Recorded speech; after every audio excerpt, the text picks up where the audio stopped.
네. 예, 안녕하십니까. 충북지역인적자원개발위원회 이병찬 연구원이라고 합니다. 일단 앞서 초반에 내용들을 좀 빠르게 좀 말씀드리겠습니다. 21년도 조사를 좀 진행하면서 이제 1039개 사업체 대상으로 좀 조사를 진행을 했고요. 그래서 이제 6월에서 한 9월 말까지 좀 진행이 됐습니다. 그래서 이제 다들 비슷하겠지만 뭐 이제 인사현업부서장 이렇게 쪼개가지고 좀 내용을 구성했고요. 그리고 이제 표본 관련해서는 이제 그 3년치 표본 내용 위주로 말씀을 드리겠습니다. 44페이지를 좀 봐주시면 되겠습니다. 네, 44페이지를 좀 봐주시면 이제 19, 20, 21년 모두 이제 한 유사하게 진행을 한 바가 있습니다. 그리고 46페이지 봐주시면 아까 대전 지역에서 말씀해 주신 것처럼 저희도 이제 21년도에 인력 미충원율이 조금 전년 대비 좀 이렇게 올라갔다, 2% 정도 올라갔다라고 좀 말씀을 드릴 수 있을 것 같습니다. 그래서 이제 수요 추정 결과에 대해서 좀 말씀드리겠습니다. 49페이지고요.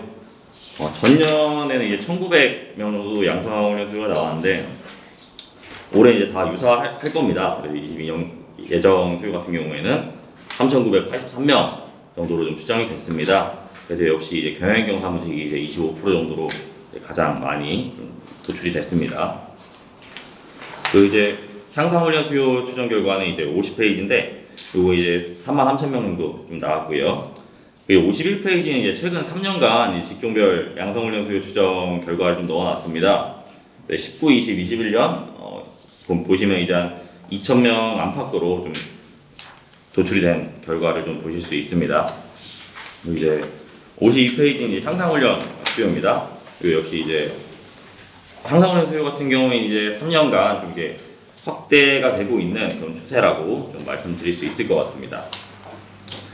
네, 이 정도로 좀 내용 말씀드리고 그 이제 54페이지를 좀 봐주시면 이제 전반적으로 이제 인력 미충원율은 좀 올라가고 있다 이렇게 말씀을 드리고요. 그리고 이제 충북 지역 3년간 직종별 인력 수요 조사 결과 경영행정 사무직이나 뭐 제조 연구개발직 및 공학기술직, 전기전자 설치 정비 생산직 이러한 직종들의 양성훈련 수요가 높게 나타났다라고 좀 말씀을 드릴 수 있을 것 같습니다. 그리고 이제 경영경 사무직이나 기계 설치 정비 생산직 같은 경우에는 이제 향상훈련 쪽에서 수요가 좀 높게 나타났습니다. 그래서 이제 향후에 저희 같은 경우에는 충북 지역 주력 산업 관련해 가지고 세 가지가 좀 있습니다. 지능형 IT 부품 산업, 그리고 바이오헬스 산업, 수송기계 부품 산업 이게 세 가지가 있는데 이 부분을 중심으로 해가지고 내년도부터 좀 심층 조사를 좀 해볼까 좀 계획을 좀 잡고 있고요. 그래서 이제 올해 조사도 역시 표본 설계를 함에 있어서 주력 산업 같은 경우에는 이제 범위를 좀 더 넓혀가지고 좀 진행을 한 바가 있습니다.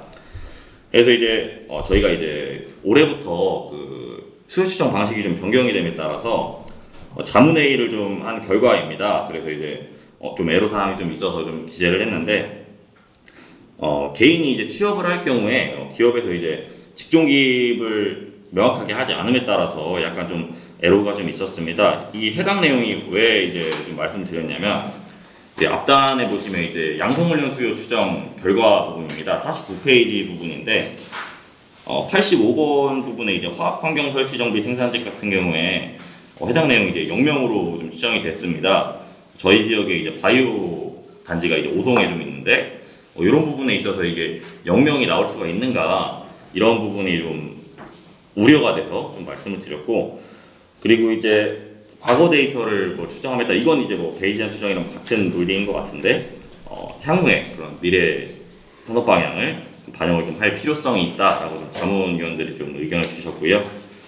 그리고 이제 공급이 좀 안 되거나 뭐 직종별 취업이 좀 어렵거나 뭐 그런 직종 같은 경우에 이제 데이터가 좀 실수요원이 있어도 좀 단절될 수 있겠다 뭐 이런 의견도 있었습니다.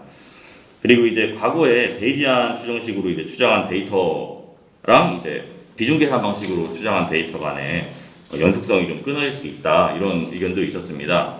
앞단에 또 데이터를 보시면 내년도 수요 추정 같은 경우에 3,983명으로 도출이 됐습니다. 19, 20, 21년 같은 경우에는 2,000명 안팎으로 나와서 저희가 약 1,000명 정도의 지금 2,000명 정도의 크게 지금 수요가 1년 만에 뛰게 됐는데 앞서 이제 세종에서 말씀 의견을 주신 것처럼 그 기업에서의 그런 어떠한 채용 예정 훈련 과정에 대한 인지도 변화 뭐 이런 측면으로도 볼 수 있고 그렇지만 그래도 이제 추정 방식이 다르다 보니 데이터 연속성이 좀 끊어진다라고 좀 의견을 주신 게 있어서 기재를 했고요. 그래서 자문회의 때 나왔던 내용이 향후에 한 3년 정도는 이제 계산식을 병행해서 붙여서 하는 게 어떻겠냐 뭐 이런 내용이 있었습니다. 그리고 이제 내년도에 이제 심층조사로 좀 변경됨에 따라서 충북 지역에서는 지금 현재 확정은 아니고 계획적인 사항으로는 앞서 말씀드린 주력 산업 결과를 바탕으로 업종을 선정해서 좀 훈련 과정을 개발을 해볼까 합니다. 이게 어떤 내용이냐면 저희가 이제 충북 지역에 바이오헬스나 지능형 IT 부품, 수송기기 부품 이렇게 총 3가지 좀 주력 산업이 있습니다. 해당 자료는 이제 충북 테크노파크에서 산업진흥계획으로 좀 발간한 내용인데 그 중에 이제 일단은 지능형 IT 부품 산업을 저희 이제 분과위원회랑 연계를 해서 산업별 인적자원개발위원회 그리고 이제 훈련 민간직교나 뭐 공공직교 그리고 이제 인적자원 지역인자위 그리고 이제 뭐 기업 산업계획을 해가지고 FGI를 좀 진행해 본 다음에 해당 산업에 필요한 직종이 어떤 건가, 어떠한 직무가 필요한가 이러한 내용들에 대해서 좀 디테일하게 파악을 하고 5회 이 정도 될 것 같은데 여러 번 이제 FGI 결정해가지고 훈련 과정까지 도출하는 그런 계획을 좀 현재 갖고 있습니다. 내년도에 어떻게 추진될지는 정확하게 모르겠는데 일단은 그런 계획을 갖고 있다는 점 이제 말씀을 드립니다. 그리고 이제 아까 센터장님께서 해주신 말씀 중에 그 직종별로 이제 이슈나 뭐 그런 이런 게 터졌을 때 향후의 미래를 좀 예측을 해야 된다 이런 좋은 말씀 주셨어요. 저도 이제 올해 수조사님 처음 맡은 상황인데 이런 부분에서 좀 놓치고 있었던 것 같아요. 그래서 이제 향후에는 이제 말씀하신 대로 이제 자격증 뭐 기준이라든지 이런 게 변화가 있거나 그리고 뭐 어떤 이슈가 터졌거나 해당 뭐 직종에서 뭐 대량 뭐 인력 변동이나 이런 산업 구조의 변화라든지 이런 게 터졌을 경우에 이런 쪽으로 좀 계획을 잡고 저희 지역 인자위가 수요자 좀 즉각적으로 좀 대응해서 세부적으로 이슈에 좀 대응 현안 과제에 좀 대응을 해야 되지 않을까 뭐 이런 지금 계획이 드는 그런 구조였습니다. 네, 충북은 요거로 마치겠습니다. 네, 이상입니다.